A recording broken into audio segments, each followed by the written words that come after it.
俄罗斯猛男出场时骂骂咧咧飙脏话，并且声称中国选手都是软弱不堪的瘦猴子，放眼全世界都找不到能与自己匹敌的中国人。单单看着他如此恐怖的表情，就已经吓坏了在场的所有人，尤其是一些胆小的中国朋友与女性观众都不敢直视他的眼睛，生怕下一秒将老外惹急了，被拽上擂台一顿暴揍不留情面。此人就是绰号俄罗斯暴君的米哈伊尔。庞大健壮的体型和他凶神恶煞的面貌，足以证明他是俄罗斯战斗民族中的佼佼者。可是本次奉命出战的中国选手也不是什么无名之辈，此人就是来自中国山东的国际悍将郑兆玉。要知道，郑兆玉的职业生涯可是挑战过无数世界级强者，而且郑兆玉职业巅峰时期还曾代表山东省参加散打比武大会，拿到冠军头衔。双方选手对峙期间，米哈伊尔还不忘拿着恶狠狠的眼神瞪着郑兆玉，仿佛下一秒就会冲上去将郑兆玉生吃活剐才肯甘心。好了，废话不多说，为了让更多中国人看到郑兆玉的精彩表现，麻烦各位帅哥美女长按3秒点赞，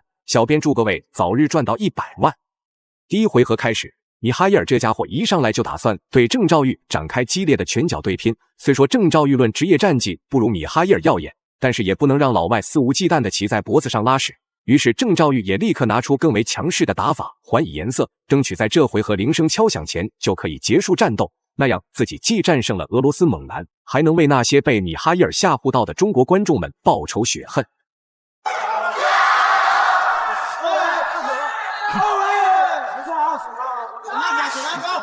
俄罗斯上来就是猛攻啊！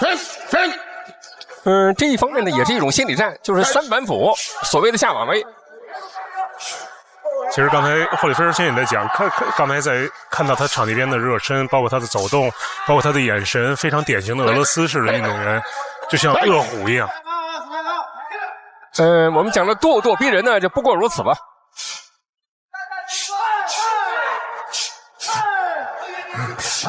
转身边锤，看来他这个打法呢，还是确实很颇具一些个性化的一些风格。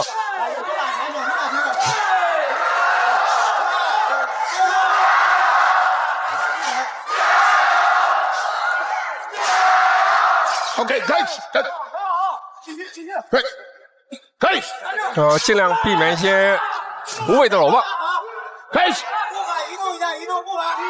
也不知道是不是血统原因，米哈伊尔这家伙在擂台上就如同打了鸡血那般亢奋英勇，哪怕被郑兆玉的重拳重腿命中，却从来不打算退缩让步。这段时间也让郑兆玉变得有点不太适应，只能采取更为问题的游走战术，寻找反击机会。对于郑兆玉而言，本次比赛的结果至关重要，毕竟台下坐满了中国观众与老师教练，说什么都不能输给狂妄的外国人。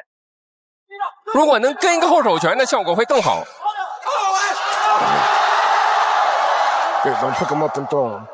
应该是在上肢做动是不得分，但是把对方的比赛节奏进行了干扰和压制。They change the speed of the game.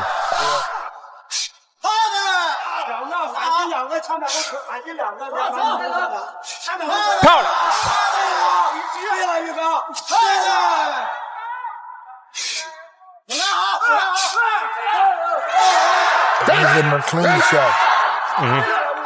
打得非常的干净。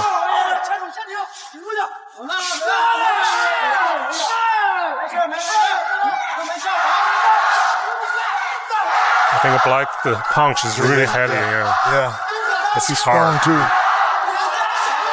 黑方的重拳非常的重。He ain't gotta go to the body though. 而且我们看出一个风格，就作为俄罗斯选手啊，他在攻击对方中，他打完拳之后呢，对对方的颈部有一个控制。比赛来到第2回合，原以为1回合的拼拳换脚可以让米哈伊尔这头凶猛的野兽停止进攻，但是没成想这回合的米哈伊尔变得更加凶猛，咄咄逼人。有可能这家伙今天登上擂台就不打算让郑兆玉喘息。好在郑兆玉的个人战术打法比较完善，步伐相当灵活，这才躲避过了米哈伊尔各种进攻，来进行更精准的打击。米哈伊尔的频繁猛攻虽然可以做到压制郑兆玉，可是论拳法精准度，米哈伊尔还是跟郑兆玉相差较远。那你说可能看到两边的拳都打得很重，会不会有一下非常重的重拳就可能打倒对方或者 KO 对方？会不会先说这可能就是现在这俄罗斯选手，就是他希望找到这样的一个机会，就一下解决战斗。但是我倒是觉得呢，可以跟霍利菲尔德先生讨论一下，就是说看起来用的很大的力量，有时候未必能打出很好的效果。我们发现有些选手打的是很轻松，可是呢，有时候效果会非常显著，这应该有什么要点呢？ So a lot of people, they threw the really heavy punches, but they didn't get to the point. So do you think that they should, getting better quality, the punch? 站 The boxers, headbutt. 他有个头出的时候用头，对。站黑方把红方逼到了这个角儿，而且黑方比较容易去主动进攻多一点。手拿好，手拿好，对，往后跳就完了，不这样的，往后跳，手拿好，对的，把没劲了。随着时间推移，郑兆玉貌似想到了更好的针对性打法。既然对手那么喜欢猛打猛冲，不留余地，那郑兆玉就开始展开游走打法来跟对手消耗体力。毕竟长时间的出拳可是极为耗费体力的事情。只要自己能够在比赛结束之前将对方体能拖垮，到那时候郑兆玉便可以趁着对方暴露防守漏洞进行精准打击，比赛点数差距只会越来越大。后手，前打后手，后手，好的，对了，站10秒，注意点对的，去点手对，对方给接腿，但是我们看他效果没有做出来。他刚才已经有了个抹脖，但是腿子竟然没有像一个反向的一个顺的一个化解。有了，3秒，站很好，预告不错，很好，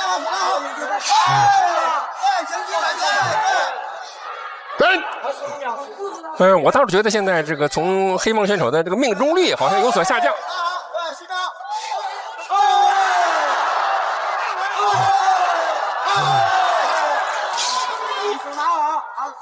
比赛来到第3回合，不堪重负的郑兆玉忍无可忍，将米哈伊尔扔出了擂台外。一旁的裁判则是立刻上前制止，对郑兆玉口头警告。打比赛有情绪没有什么太大的问题，但是因此做出违规打法，那就的确需要警告处罚。郑兆玉对此也表示认同，比赛继续。郑兆玉也明白，对待米哈伊尔这种拼打型选手，最好的打法就是控制比赛节奏。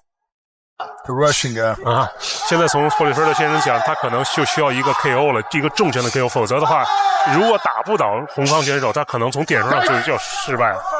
所以我们也说，就是形式上看呢打得很热闹，可是效果上呢，到底怎么样？我们看的是红方呢更善于利用自己的技术，掌握场上的主动权。其实从整个第2回合的整个有效击中点来讲，红方的拳应该是23-10。腿是2比1，所以从这些点上来讲，现在霍利菲尔也给出他自己的一个观点，也就是说，必须需要一个重拳，必须要把对方打倒。Yeah, the blacker need a knockout for one hit. Yeah, one punch. Yeah, that's what he needs. This guy don't beat him 2 rounds. Yeah, 而且前2回合红方已经在领先了。That will. 双方选手的比赛情绪来到了最高点。因为比赛时间已经来到了倒计时阶段，无论是郑兆玉还是米哈伊尔都不想放弃最后争夺比分的好机会，尤其是米哈伊尔在体力透支的情况下依旧玩命出拳。郑兆玉也没想到老外能在这种情况下打比赛，不过比赛时间正在1分1秒流逝，不能有丝毫的犹豫马虎，只要谁能在比赛结束之前拿到比分优势，谁就是当晚的最终胜者。